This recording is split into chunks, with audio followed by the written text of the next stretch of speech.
Do angler point restrictions actually help the quality of deer and genetics? All right, this episode is a little bit different with skip slide. So limit the non-residents and get rid of the bait. Ohio would be the best state in the country if they did that. Skip is a pioneer and trailblazer of making positive impacts and regulations, most specifically in the state of Iowa. So if we open the floodgates up, that would ruin the state. If we change the gun season, that would ruin the state. Period. End of story. This conversation comes from a place of hopefully inspiring if you're from one of the states that currently isn't reaching its full capability and potential to follow what Iowa has done and what Skip has done, being active on Capitol Hill to make your state where you live great as a resident. Here we go. Michigan is panicking. They're losing new hunters. They're losing serious hunters at an astounding rate. They're watching their system collapse, and they can't figure out why. All right, we are trying a new format of the podcast. We were talking High tech.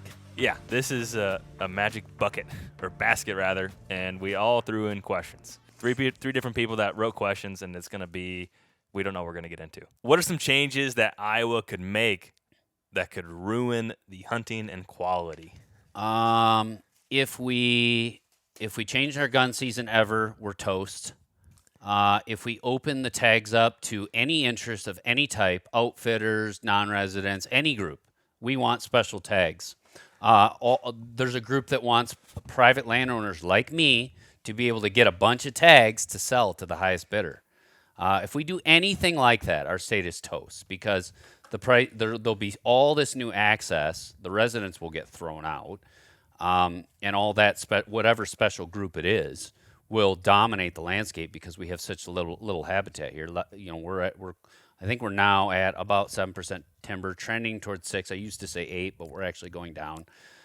So there's such little habitat here and so few deer that our state would get gobbled up, segmented up. It would ruin it. It would turn it into what a lot of neighborhoods in Illinois have seen, if not far worse. It'd be far worse. It'd be far worse because there's so little of it here. So if we open the floodgates up, that would ruin the state. If we change the gun season, that would ruin the state. Period. End of story. With such a little amount of timber, we actually have a lot of hunters here. And everybody's like, but the hunter density in Iowa is this many per square mile. It's very low. Yeah, dude, 93% of our state has nothing. There's nothing here. So our hunter density is actually far higher than anybody understands.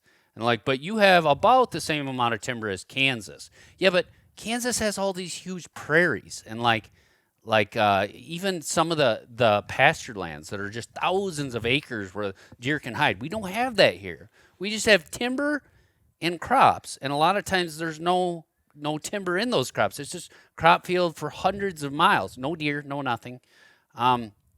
So opening the tags up, changing the gun season, and the other huge one is putting the crossbows in the archery season. The one thing that keeps Iowa great with the limitations we have, the fragile amount of resources, deer, everything, is you say guns aren't in the rut. Correct. If you put crossbows in archery season, that is essentially putting a short-range gun in the rut. It is. Now you have guns in the rut. You're not going to recruit more hunters. They're just going to come out of gun season. You're going to end up pushing more hunters out of the sport because all the kids are like, I have nowhere to go, and I can't get archery access hardly at all as it is. Definitely will have nowhere to go. And now you have guns in the rut. And it's some of Iowa's reasonably easy to hunt. Smaller woodlots, easy to pattern the deer. If you can just sit there with a cockback crossbow where you just have to put the crosshairs on them, during archery season, we essentially now have guns during the rut, and our quality will go off a cliff because we have such a fragile resource. Those 3 things would do it. Iowa, as you know, it would be gone. Crossbows during archery, more tags to flood in from any group, or changing our gun season, we're toast. Will not happen. I mean, it's a scary thought if it did. We have a season for crossbow. Yeah, I'll get to that later. What is the first thing states like Pennsylvania and Michigan should do to fix their issues from a deer hunting standpoint? So just first thing and one thing. Michigan it will not get fixed. In Michigan, I know legislators, I know the DNR, Michigan's panicking. Michigan is panicking. They're losing new hunters, kids that aren't getting into hunting at an astounding rate. They're losing serious hunters at an astounding rate. Their retention recruitment, if you want to use the R's, is terrible. They have areas where they can't get people to shoot does. They're watching their system collapse, and they can't figure out why. And they keep throwing more stupid things at it, like let's add longer gun seasons. Let's let people pay us to bait. Wait, I can pay so I can put out bait? Yep. Well, weren't you the same guys telling me that CWD was the extinction of deer and we can't bait because of that? Yeah, we were telling you that before, but now I can bait if I give you 25 or 50 bucks. I mean, they're just run by lunatics. They're run by complete ignoramuses. The absolute worst way you could run a state, period. Michigan does it. So until they get their heads out of their butts and move their gun season back 14 days, 15 days, whatever, which you're like, oh, but that's 1 degree difference on average to move it back 14 days. It's no different in the weather. It's maybe 1 degree, maybe 2 degrees. Until they move that gun season back 15 days, and maybe you do it just for the lower peninsula and you leave the upper peninsula the same because it's colder there, fine. But they have to do that, and they have to go to a $1 state. Until they do those two things, that state will never get fixed.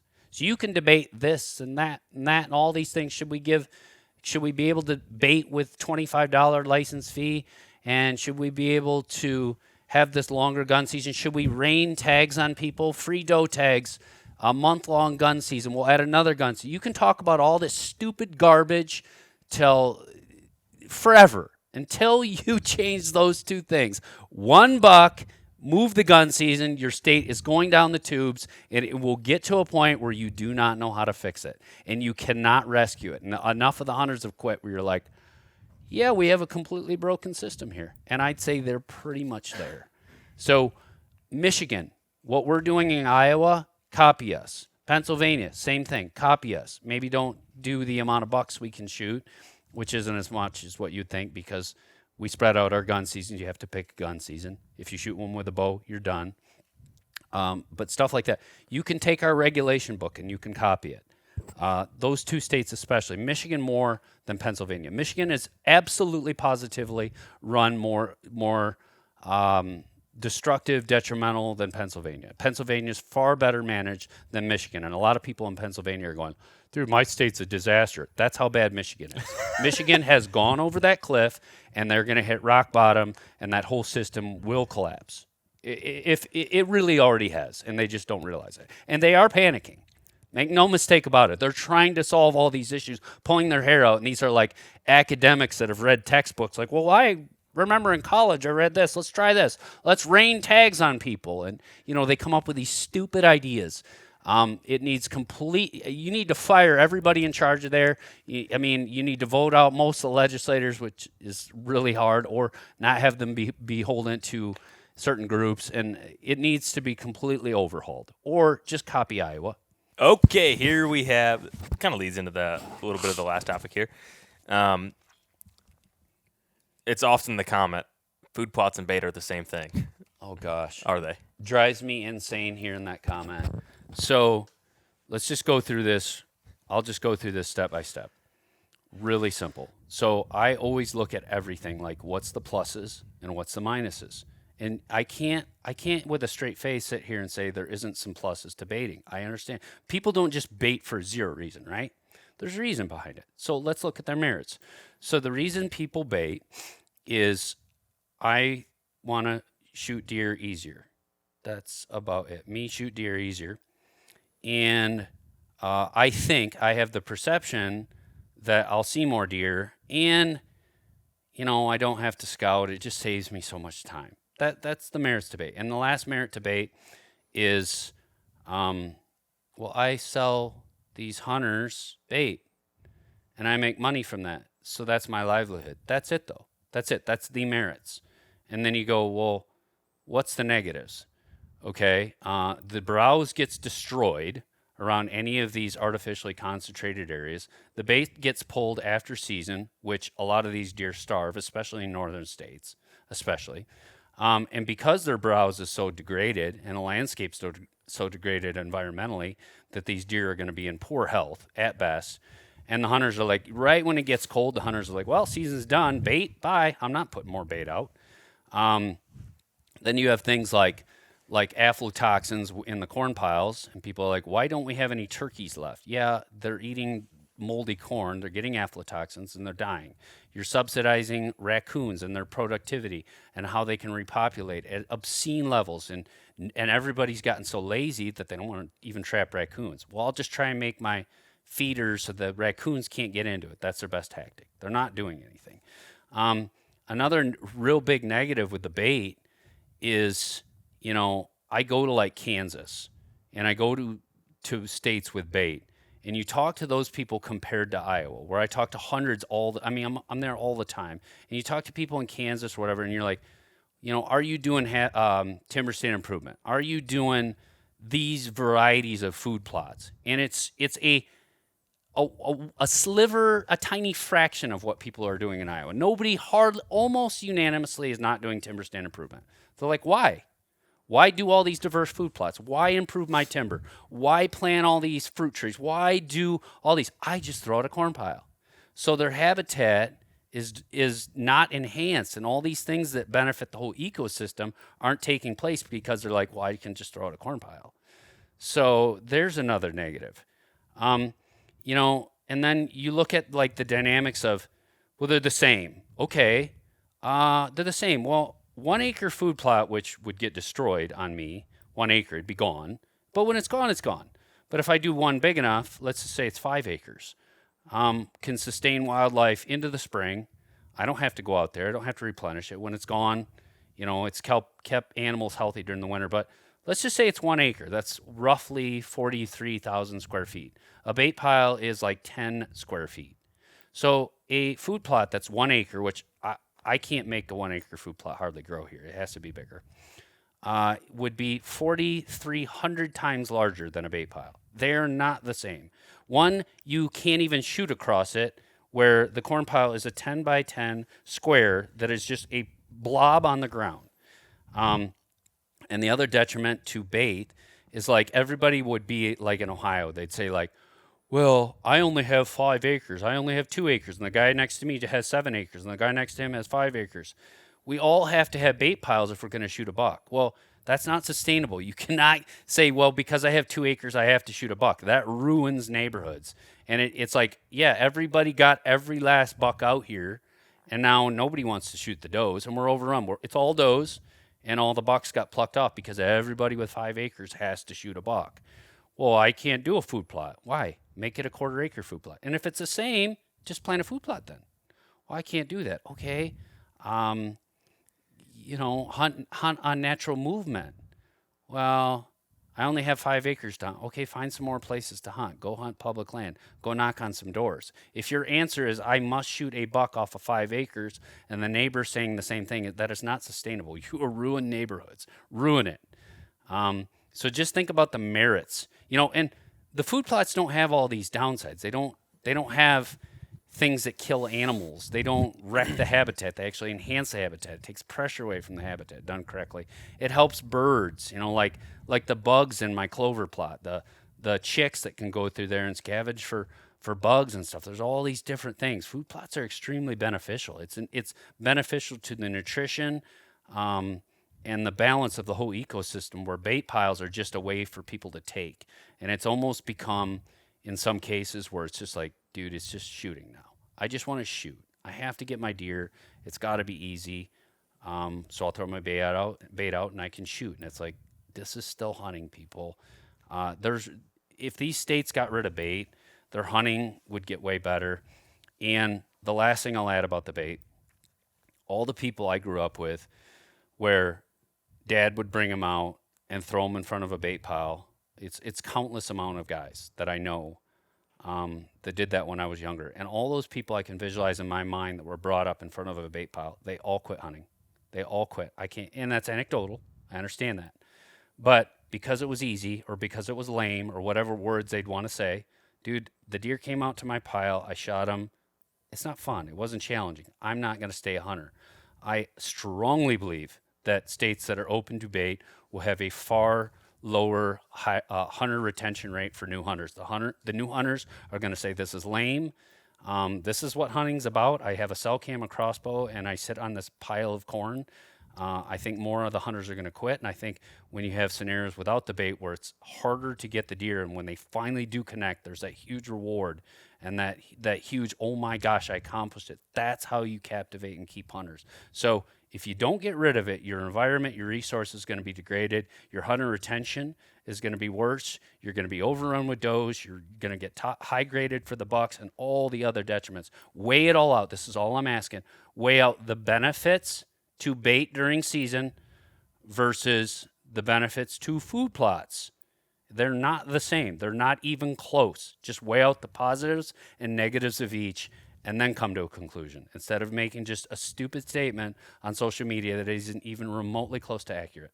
The Whitetail Podcast is brought to you by Moultrie. One of the first cameras I ever bought was a Moultrie, and they've come a long way. Whether after your first deer ever or this is your 20th year of hunting, Moultrie has you covered. Their cellular trail cameras have no SD card, very easy to use and set up right out of the box. I love to pair the Power Mag with a Pro Series camera. The Moultrie cameras are affordable, effective, and reliable with US-based customer service, 2-year warranty, and just a great camera. So the next time you're in the store and you're trying to decide what camera to buy, I encourage you to try a Moultrie if you want to support the podcast. Alrighty, we are back and live, and we have the next one. Do angler point restrictions actually help the quality of deer and genetics? A little, not really. It doesn't help the genetics. The best genetics end up getting top graded. Fairly minor. You're not really going to change the genetic pool because most of the deer are going to end up being 2 years old and killed anyways. All antler restrictions is a little Band-Aid for the bigger problem. That's it. It's just a Band-Aid solution. Throw something at it because, listen, our hunting sucks so bad the dudes shoot all the 1.5-year-old bucks, which is what I grew up with. They shoot them all, so let's let a couple escape by. That's it. So now we can have a few 2-year-olds. It's pissing on a forest fire. You're not addressing the real issue, and it's really not doing much, in my opinion. Here's the next question. What are a couple things each state could do to fix? So I think we could just rapidly go through a couple of different states. Yep. So I'm just going to pick Minnesota. Minnesota, move your gun season back, especially in the southern 2/3 of the state. Move it back by at least 2 weeks. 14 days, again, 1 or 2 degrees difference. Maybe you leave it the same in the north. So Minnesota 100% needs to move their gun season back. Your rifles in the rut are absolute insanity. They need to go. The second thing for Minnesota, you have to make the public more aware of the southern half of Minnesota is very different than the northern half. The northern half, there's no deer. There's these areas with there's wolves. There's nothing. Dude, I don't want to hunt because there's nothing. There's no deer. You guys need to fix that. You need to fix that. And in the southern part of the state, now you're more like Iowa, where it's like, I don't have access. Or Minnesota's far worse because you're like, everybody can shoot everything, and the rifles are out like whatever. My buddy's like, it's November 6th, rifle season started. I'm like, what? Yeah. You guys are out of your minds. That always surprises me every year. Insane. Minnesota will never be fixed until you move your gun season back. So debate all your stupid things up there. Tim Walsh is awesome, by the way. He can hunt pheasants. He's a fantastic guy. You guys have got it going on up there. But until you guys move that gun season out, you can debate all this stuff. It's just going to get worse in Minnesota until you move the gun season, and manage that state far differently in the north than you do the southern half, because there's two totally different dynamics and problems there. And Minnesota went from being like number 1 or number 2 for BNC, which they just had older deer like 20, 30 years ago. Now they're just like, oh my gosh, a joke. Yeah. So I hope they fix. I hope they get better. We're going one state east, Wisconsin. Wisconsin, historically high, a lot of record book bucks have Yeah. shot out of Wisconsin. Well, Wisconsin has as many record book bucks as Iowa. Yeah, everybody who shoots one in Wisconsin registers it. 1, 2, they probably have 10 times the habitat that we do. They probably have 3-4 times the deer population that we do. So Wisconsin, very succinctly, must move their gun season back at least a week, ideally 2. Again, at least in the southern 2/3 of the state, or even the southern half, they need to move their gun season back, and they have to go to 1 buck. If Wisconsin stays 2 bucks, and here's what happens on 2 buck states that go to 1 buck. They're like, but the data shows that if we go from $2 to $1, most people weren't shooting $2 anyway. It's not actually what gets shot, it's the psychology behind it. If a guy goes to $1, he's like, I was going to shoot that buck because I have a second buck tag. Now I won't. Now I'm going to be picky on what I shoot. I'm going to let that buck go. And it's a psychology behind it, because they made that same argument in Indiana. They said, well, hardly anybody's filling 2 buck tags anyway. They switched it because they're smart. They switched it, and that state blew up for quality. You cited that statistic long ago, what they did. It's a psychology behind it. It's not that the dudes are filling 2 buck tags. It's just they're going to be so picky and let these bucks go that they otherwise would shoot because I have another buck tag. So you have to go to $1 in these states, especially the states that are like, we're hurting. We have gone downhill. Wisconsin, Michigan, several others has to go to $1. Or again, you're spinning your wheels. Similar prescription for Illinois. Yes. Yeah. Yeah. Illinois needs to go to $1. Maybe you could have a perk where if you own XYZ land, maybe you get another buck tag. I don't know. I know people say, well, I want to be able to shoot the management bucks, and there's ways around that too. We have stuff in Kansas. I'm a non-resident. I will find locals who are like, I don't have anywhere to go. You'll let me shoot that management buck? Yeah. And I'll go sit with them, or I trust them. And we get it done that way. So $1 doesn't actually restrict management bucks being shot. Bring youth hunters out. Down the list are solutions. Kansas is genius for making it $1. Indiana is genius for making it $1. Ohio is genius for making it $1. Now, there's things they can do beyond that, and there's things that they get wrong. And there is no state in the country that you're saying, like, whoa, they do most things great. They have some things they do wrong, for sure. Iowa included. There is no perfect state. So let's improve on every state. And then there's just some that are like, it's so backwards and screwed up. There's like 20 things you need to do instead of 3, and those states, when all my neighbors come here and they're all from Wisconsin and Minnesota and Illinois, and, it's just like, why do you come here? Well, you have older bucks and our state's ruined. I've heard this for decades, and I've seen it for decades. Fix your broken states. I'm trying to think I don't want to leave anyone out. Ohio needs to get rid of the bait instantaneously. They need to get rid of the bait piles. The corn piles are destroying that state. It's just going to get worse. Their doe problem is going to get worse. They will not be able to control their doe numbers. And Ohio needs to restrict the non-residents. They just need to put a quota in there. You cannot have a unlimited amount of non-resident tags in Ohio. You can make it so, hey, we allow 20,000 non-residents to come here. There has to be a quota. It's going to be more and more non-residents every year, and when there's more and more non-residents every year, the residents are just every year getting more displaced. And the residents who control the deer numbers don't have places to go. They can't shoot the does. You got a problem that is just going to perpetually get worse. So limit the non-residents and get rid of the bait. Ohio would be the best state in the country if they did that. Missouri would be the best state in the country if they made some changes. They'd beat everybody. Missouri has the most potential of any state in the whole country, period, end of story. The northern half, or even would you say the whole state? Really? Well, think about the northern half. Somebody's like, yeah, but it's only these 3 counties in the northern tier of Missouri. Well, those 3 counties in the northern tier of Missouri added together is more habitat and more deer than we have in the whole state of Iowa. Even if you said, okay, it's the northern 3. But you go down 5 counties into Missouri, it's still good.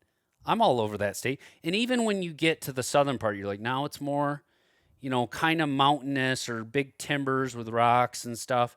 That still can get immensely better. They might not be shooting, 200-inch deer, but it's not about the score. It's about just having older deer, And the southern tier of that state could have far more older deer than they do now. And yeah, Missouri, if you said how much habitat that's like Iowa with great genetics, great nutrition, top-notch potential does Missouri have? Way more than Iowa has. Way more. And we destroy Missouri for what we shoot for bombers every year. We pummel them. If they just made regulation choices that allowed more deer to get to maturity, they would destroy us. And somebody be like, oh, so you're about the trophies. No, I'm about a managed balanced age structure for everybody to have. This will help the average guy, because guess what? The rich guy down in Missouri, he's buying up tons of land and he's not letting you go there. He's making mini Iowas. He wants to make it like Iowa. So you're actually being hurt by bad regulations. So Missouri, hands down, period, 3 things. They must limit the non-residents, put a quota in place to limit how many non-residents come there. It cannot be over-the-counter. Madness, $2, rifle season in the middle of the rut. Has to change. Non-resident quota. They have to move their buck season back, or their rifle season back 2 weeks. Has to happen. And then third, they need to go to a 1-buck state. So in Missouri, because nobody shoots does, and we have a huge problem, now you can shoot your buck and you can shoot 20 does. But that's not enough for me. Really? Really, that's not enough? And then go pop across the border to Kansas, go hunt there, pop across the border to Illinois, go hunt there. If you really need to shoot more bucks, which is like, guys, you don't need more to shoot more than 1 buck. It will be just fine. And that state, here's the thing. Well, he's a trophy hunter, whatever, and he's whatever. I'm not going to hunt there. This doesn't impact me. I care about that state, and I care about other hunters. I care about the kids. That will make it better for the average dude, and that's who's hurting in Missouri and all these states. The average dude is the one that's like hemorrhaging access, has nowhere to go. The kids are giving up. They don't want to hunt. Make it better for everybody. That's who I'm saying make it better for. And if the regulations are in place to make it better for everybody, then your average day guy will have a good experience, and people won't say, well, hunting's just a rich man's sport. Now they'll be, no, it's better for everybody. Helps everybody. Yeah. That's who I want to help, not the rich guy. It's the opposite of that. Kansas, get rid of the bait. Has to go. And that's it? Yeah. That's it. Kansas is run.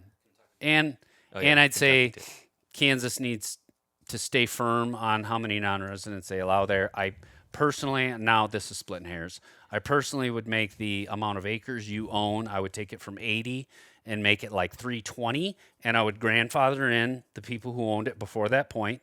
So if you owned 80, you still get your tag every year, but anybody going forward, it's 320 acres or more. Or your state's just going to get segmented up and controlled by non-residents over time, and your residents will have nowhere to go. So don't allow the bigger quotas, reduce the bait. Kansas is run exceptionally well. The only times Kansas gets hurt is when they prioritize the almighty dollar, and they're willing to sell out the resource, and it burns them every time. And sometimes it seems like they don't learn their lesson. Sometimes they do, though. Like they tried it where every landowner can get tags to auction off, and they did that for like 2 or 3 years, and all the residents were like, I lost all my permission pieces, you jerks. And they raised heck, and they got it switched back. So they did learn a lesson there. Like, you can't just be a sellout, guys. So I would say they have more common sense than most states. Kansas is fantastic. Just make a few little tweaks. These corn piles everywhere have to go. And by the way, you have to think Kansas. You have to think about your turkey hunters that say, hey, 25 years ago, I used to see 200 turkeys out in this field. It was amazing. Now I see 2. Does that have anything to do with the corn piles and the fact that we have 50 billion raccoons running around? Yeah, it does. They're very intertwined. And we have tons of turkeys here. I go to Kansas and I'm like, I remember seeing turkeys. There's no turkeys. And when I started going to Kansas 25 years ago, you didn't see bait piles. I never saw a bait pile. I know they were there. They existed in some fashion, but I never even saw one. Now it's like everywhere is just littered with bait. It's ridiculous. It needs to go. And then there's going to be some people that are like, you're leaving me out. Really? Kentucky. Well, Kentucky's 1 buck. I don't know when their gun season is. It's pretty early. Pretty early. Move your gun season back. Limit the amount of non-residents. Kentucky is under the curve for non-resident pressure. They're going to have to go like this and be like, uh-oh, we're overrun by non-residents. They're not there yet. They're going to get there. So just watch out. That one's coming in Kentucky. And really any other state, the bait has to go during hunting season. It has to go. You are going to ruin your state if you keep allowing bait and all the detriments that come with it. And bring that gun season back and at least reduce it down to 1 buck, because being able to shoot 1 buck, go into another state and shoot another buck there and shoot 5 does is plenty for any person. And there needs to be that psychology where it's like, if I pull the trigger, I'm done. And 1 buck does alleviate a lot of access issues too. I'm tagged out. I'm done. I'm out. Now there's a freed up spot. Well, what's the number one issue with hunting whitetails? It's access issues. And really, why are there access issues? There's access issues because everybody says big bucks are so scarce, I got to just lock stuff up. I got to protect the whole system. So stay out. I got to lock more than I even need because big bucks are so rare and I got to go to extreme lengths and spend extreme amounts of money to have them, that they keep doing that. And if you have it where the whole system has more big bucks or more older bucks across the landscape, they're not going to have all this pressure. They'll go, oh, maybe I don't have as much to worry about. It will open up access. It will stop this mad drive to lock up land, at least slow it down. And what we're doing right now, well, we can't make these changes. What you're doing right now in some of these states is unsustainable. It will break. Your system will break eventually. And I know there's a group of residents that's like, yes, he gets it. And then another group that's like, no, I don't want to change anything. That guy's full of it. Well, I think the guys that say, I know the problems he's talking about. I'm not wrong on this. I've been to these states. I know what the average man thinks. I talk to them far too often. I know the plague that are the problems that plague them. And, really listen to the serious hunters and what they're seeing on the ground. And that topic will rile people up, the serious hunters. But they're the ones most in tune with the issues that are going on. And the more the serious hunters can mesh with the DNR and have conversations, the better off we'll be for it. Because that's where they need to get more of their information from. Not the guy that's like, no matter what, I'm going to show up for 3 days to blast stuff. I'm just the casual dude. I love that guy. No problem with him. Fine. But they don't know what the guy that's like, dude, this is all I do, man. I'm out here all season long, hunting different farms, watching the pressure, losing pieces. I love this. They don't know what that person does. And the DNR and the legislators for sure needs to have a lot more input from the people who have a lot of expertise, a lot of decades of experience, and a lot of just constant boots on the ground to say, no, we have some real issues. The dynamics are changing. And all this stuff you've tried by raining tags on us or whatever, it's making it worse. Those discussions need to be meshed far more than they are today. Whether you're hunting public or private land, onX puts powerful mapping tools right in your pocket. See property lines, access, wind, and weather data. I have thousands of pins from the last 10 years, and it is one of the most effective tools for planning a hunt, to in-hunt, to post-hunt. Know where you stand, know the land, own the hunt with onX. Pennsylvania is the most perplexing state I've tried to wrap my head around because I've never hunted Pennsylvania. I have tons of friends from Pennsylvania. And when they rattle off to me, this is almost like I'm the academic here. I just read the handbook, and I read, Pennsylvania's a $1 state. Oh, good. Pennsylvania, you can't bait. Oh, good. And probably people are like, yeah, but man, they still do. Okay. They still do. And then we have a late gun season, $1, no bait. You go, whoa, what the heck? Some of that I'm just stumped. And some of that, I would say, if I'm looking at Pennsylvania, I'd be like, ship me out to Pennsylvania and help me talk to people who are on the ground full time in Pennsylvania, who are hardcore dudes, and I'll get back to you with an answer. That's how I'd have to answer it.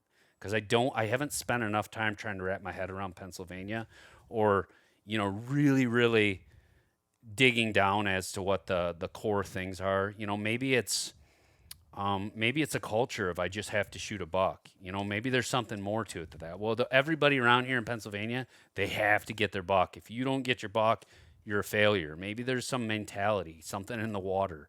I don't know, but that's like someone, if I truly want to answer that question, one, there's better people to answer that question than me, by far. People that live there. Listen to those experts, whoever they are. And last, if I did want to solve it, I would need to go there and talk to those people who live in that situation to really give you a good answer, which as of today, I really can't. It's a stumper. Pennsylvania's good, though. Yeah, I'm glad you brought that up. Pennsylvania's still way better than Michigan. Way better. And Pennsylvania has improved in the last 30 years versus gotten worse. I remember hearing about Pennsylvania 30 years ago when I was a kid. It has gotten better. So I will say that. On average. So that's it. Alrighty. Do you hate crossbows? Why does this debate get far more heated than guns or rifles. That's actually a really good nuance to that. Okay, so people aren't. You hardly ever hear like just bashing on gun hunters. If somebody shoots a deer with a gun, you don't hear big debate, but you hear it with crossbows. Why is that? It's because crossbows got shoved in archery season. We're not trying to shove rifles into archery season. We're not trying to change that dynamic. Archery season, archery's archery. When they change the Olympics to say, yeah, you want to compete for gold, bring your crossbow in here, and we allow that in the Olympics, then let's let it in archery season. It's not archery, okay? It just isn't. And those people are like, it still is. No, it's not. And you say, well, the compound's easier to pull back. You still have to pull it back with your own energy. You still have to hold it on your own balance.